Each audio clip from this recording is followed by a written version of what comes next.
Last night, I gave a virtual commencement address for Students for Life, for all the wonderful pro-life students who were unable to have a graduation or a commencement ceremony this year thanks to the COVID-19 lockdowns. About 2 minutes into my speech, we were hacked and Zoom bombed by gay pornography and Nazi images. But you know what? They can attack us all they want. They can try to ruin our virtual graduation ceremony. They didn't, by the way. We kicked them out and finished the night just like we planned.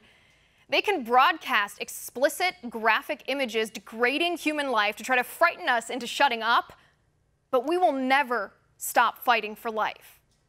This is what pro-abortion advocates do. They refuse to debate. They refuse to talk science. They refuse to recognize the dignity of life. This is what I said to the graduates last night. Satan attacks that which threatens him the most. You know what threatens Satan the most?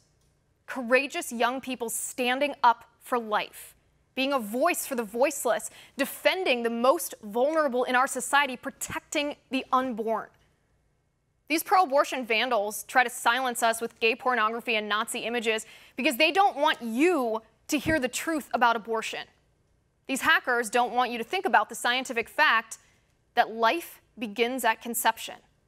They don't want you to know about the study conducted by a PhD student named Steve Jacobs at the University of Chicago, who asked 2,899 American adults, who is the most qualified to answer the question of when life begins? 81% of the adults named academic biologists as the most authoritative. So Jacobs surveyed 5,502 academic biologists all around the world and asked them the question, when does a human life begin? 95% of biologists answered, life begins at conception. 5,212 out of 5,502. The Zoom bombers don't want you to answer the question, if life begins at conception, and science says it does, what right do we have to end that life with abortion? The pro-abortion lobby doesn't want you to know that 81% of Americans, pro-life and pro-choice, Republican and Democrat, want late-term abortion illegal. And 60% of Americans want second trimester abortion illegal too. The Zoom bombers don't want you to think about the 862,000 abortions that happened in the U.S. in 2017. That's 34,480 kindergarten classes full of kids, 78,363 soccer teams, 12 NFL stadiums at full capacity, twice the number of Americans killed in World War II. The entire population of Iceland, the Bahamas, and Grenada combined aborted.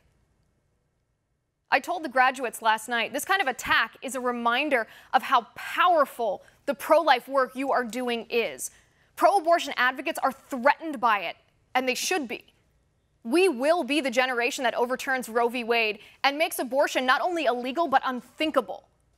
And we will never be quiet.